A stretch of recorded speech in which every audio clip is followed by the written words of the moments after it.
A very warm good morning and Jai Hind to all my lovely students. How are you all? Hope you all are fine and revising your PT syllabus well, right? The basic motive to send you video during the PTs is this is the revision video of lesson 1, as we have covered some topics in the last two videos, and today we are going to cover the remaining topics, which for the brief I am going to tell you that we will cover this one topic: will the land sustain? How is land distributed between the farmers of Palampur? Who will provide the labor, the capital needed in farming, and the non-farming activities in Palampur, right? So these are the topics which we cover today in the video lecture. But student, these topics we are going to cover in 3 or 4 parts as the requirement, and I would like to tell you this is only for the revision purpose. So maybe I will give a summary of the chapter. Right. So if you want a detail of any of the topic, you can go through that video which was already given by you through Neha ma'am. So you can continue in that. So let's begin our first topic, that is, will the land sustain? Last topic which we have discussed is the Green Revolution. I hope you will always remember regarding that it is not a green flag. This one, it is a Green Revolution. So let's begin with our today's topic, that is, will the land sustain? So what they are trying to sustain, what they are trying to say, will the land sustain मतलब क्या है इसका कि क्या land रहेगी या नहीं रहेगी. अब कौन सी लैंड रहेगी? अगर आपको याद हो तो हमने ग्रीन रिवोल्यूशन में हमने पढ़ा था कि बहुत सारे HIV सीड्स यूज किए गए थे. उसकी वजह से जो प्रॉब्लम हमने फेस, मतलब प्रॉब्लम अभी तक आप लोगों ने पढ़ी नहीं है, तो जो मेन प्रॉब्लम या कह लीजिए कुछ भी आई थी वो ये थी जो हम अब पढ़ने वाले हैं.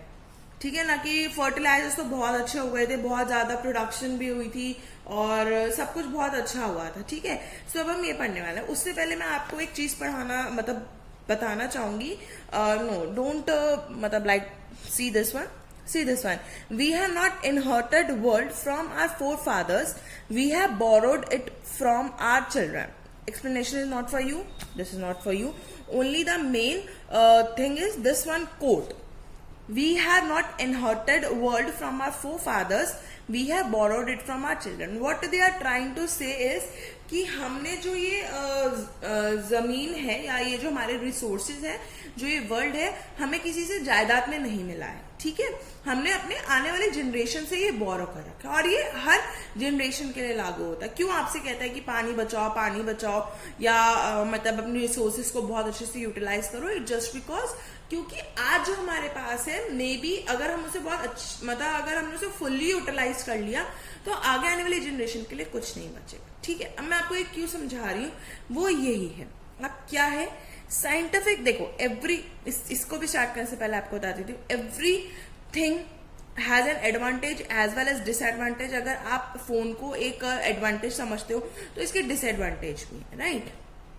तो यही वाली बात है कि जब हमने बहुत ज्यादा HY यूज करे, बहुत पेस्टिसाइड यूज करे, इंसेक्टिसाइड यूज करे, तो धीरे धीरे करके जो आपकी क्या कहते हैं लैंड थी, नेचुरल लैंड, वो सस्टेनेबिलिटी खत्म हो गई, फर्टिलिटी, नेचुरल फर्टिलिटी खत्म हो गई. ठीक है, जैसे scientific report indicates that the modern farming methods have overused the natural resources. यही मैं आपको समझाने की कोशिश कर रही थी कि हर चीज का अगर आप एक्सेस में यूज करोगे, फॉर एग्जाम्पल फोन ही आपका लगे रहो पूरे दिन लगे रहो, एक्सेस में यूज करे जा रहे हो, तो ऑब्वियसली बात है बैटरी फिनिश हो ही जाएगी. तो सेम कि जो मॉडर्न फार्मिंग मेथड्स थे वो इतने ज्यादा ओवर यूज किए गए थे कि हमारी नेचुरल रिसोर्सेज बहुत ज्यादा ओवर यूज की गई थी. अब नेगेटिव इम्पैक्ट क्या था ग्रीन रेवोल्यूशन का? Green revolution is associated with the loss of fertility due to increased use of chemical fertilizer. ये हमने मैंने आपको पहले बताया कि माई फर्टिलिटी जो थी वो लॉस हो गई थी. क्यों? Due to excessive use of, increased use of chemical fertilizers. और क्या कह रहे हैं ये, कंटिन्यू करें. Continuous use of groundwater for tubewell irrigation has led to the depletion of water table. हमने इतना ज्यादा ग्राउंड वाटर में से पानी निकाला है कि वाटर टेबल जो है वो आपका कहीं ना कहीं डाउन चला गया. बेटा आप लोगों को पता है एग्जैक्टली देखो, मुझे फिगर तो नहीं पता, लेकिन आप सब लोगों को पता है वो जो समर सीरियल लगती है घर में, पहले क्या होता था कि ये पूरा process I think 3 to 4 days का होता था, ठीक है, मतलब नीचे से पानी निकालना और ये सब कुछ करना। लेकिन आज के टाइम में क्या हो गया, it will take more than 7 to 8 days just because, क्योंकि उन्हें नीचे से पानी ही नहीं मिलता। मतलब ग्राउंड वाटर इतना ज्यादा नीचे जा चुका है। मैं एक एग्जाम्पल दे रही हूँ, जो चीज पहले आपको 10 पे मिल जाती थी, ठीक है, अब वही वाटर लेवल इतना नीचे जा चुका है कि वो चीज आपको 100 पे मिलती है, और 10 से 100 पहुंचने में टाइम तो लगेगा। तो यही रीजन है जो आपका नेचुरल रिसोर्सेज है वो इतनी ज्यादा ओवर यूज हो चुकी थी कि ग्रीन रिवोल्यूशन का एक हमें इम्पैक्ट, मतलब डिसएडवांटेज मिला था। और क्या कह रहा है ये, environmental resources like soil fertility and ground water are built up over years, one destroy it is very difficult to use them. यह कह रहे हैं जो हमारे इन्वायरमेंटल रिसोर्सेज होती हैं या जो सॉइल फर्टिलिटी होती है, ग्राउंड वाटर होते हैं, ये बहुत सालों में बनते हैं, बहुत मतलब बहुत बहुत ही सालों में।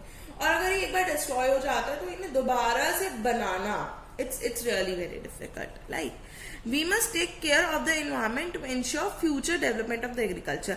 हमें environment की केयर ऐसी करनी चाहिए कि हमारा future development हो agriculture, ठीक है। This is about the topic, will the land sustain?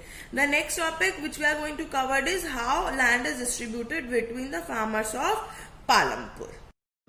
So we can see land is a very important factor for the farming. So in this picture what you can see is basically the distribution of land. Suppose हम सबसे last वाला part लेते हैं, इसमें क्या दिखा रखा है। See students, right now I'm not having the book, that's why it is become a little bit difficult for me to explain. See जो सबसे last वाला part है, अगर आप खुद भी देख सकते हो, वो सबसे बड़ा है। तो हम क्या इसमें मतलब दिखाना क्या चाह रहे हैं, ये एक व्यू दे रखा है आपकी बुक में। क्या है जो लास्ट वाला है, अगर हम ये देखें कैसे डिवाइड कर रखी है, अगर ये देख लेते हैं हम, ये सबसे बड़ा पोर्शन है, मतलब ऐसे बहुत ना एक तरह से बहुत अनइवनली डिस्ट्रीब्यूटेड है, ठीक है। यहाँ पे आपको एक स्टोरी ऑफ गोबिन है जो ऑलरेडी आपकी बुक में मेंशन है, मैं आपको अभी नोट्स के थ्रू भी समझाऊंगी। बेसिकली इसमें क्या पॉइंट है कि बहुत ज़्यादा किसी को तो बहुत छोटी स्पेस मिली हुई है, किसी को बहुत ज़्यादा स्पेस मिली हुई है, तो that's why it is very unevenly distributed. Picture में देखा कि बहुत ज्यादा अनइवनली डिस्ट्रीब्यूटेड थी। तो मैं बताना क्या चाह रही थी आपको, जो देखो लास्ट का ये वाला पार्ट था, ये एक अकेली है और ऊपर दे रखी है, उसमें भी ऐसे पार्ट दे रखे हैं। क्या है कि यहाँ पर तो एक छोटा सा हिस्सा किसी एक फार्मर को मिला हुआ है, एक को कितनी इतनी बड़ी लैंड मिली है। आप कहना क्या चाह रही हूँ मैं, कि जब आगे इसके हिस्से होंगे, जब ये सपोज एक पर्सन का है, ठीक है, और जब इसका आगे फैमिली बढ़ेगी, इसके 2-3 बेटे हैं, ठीक है, तो ये 3 में इक्वली डिस्ट्रीब्यूट हो गई, फिर पहले वाले के फिर 2 बेटे हो गए, ठीक है, तो और ये डिस्ट्रीब्यूट हो गए, फिर दूसरे वाले के सपोज 3 बेटे हो गए, तो 3 में डिस्ट्रीब्यूट हो गई, तो बहुत ज्यादा अनइवनली डिस्ट्रीब्यूट कर रखी है। और ऐसी सिचुएशन पहले वाले के पास तो ऑलरेडी इतनी जरा सी लैंड है, अगर ये अपने बच्चों में बांटेगा तो ये आधी हो गई, तो बहुत अजीब तरीके से दे रखी है। अब ये क्या कह रहे हैं, unfortunately not all the people engage in agriculture have sufficient land for cultivation. जो सारे एंगेज नहीं है एग्रीकल्चर में, उनके पास सफिशिएंट लैंड है कल्टीवेशन की। और लैंड कैसी है, अनइवनली डिस्ट्रीब्यूटेड है। Some do not have land, किसी के पास तो लैंड ही नहीं है। Some have a small plot of land, किसी के पास छोटी छोटी सी है।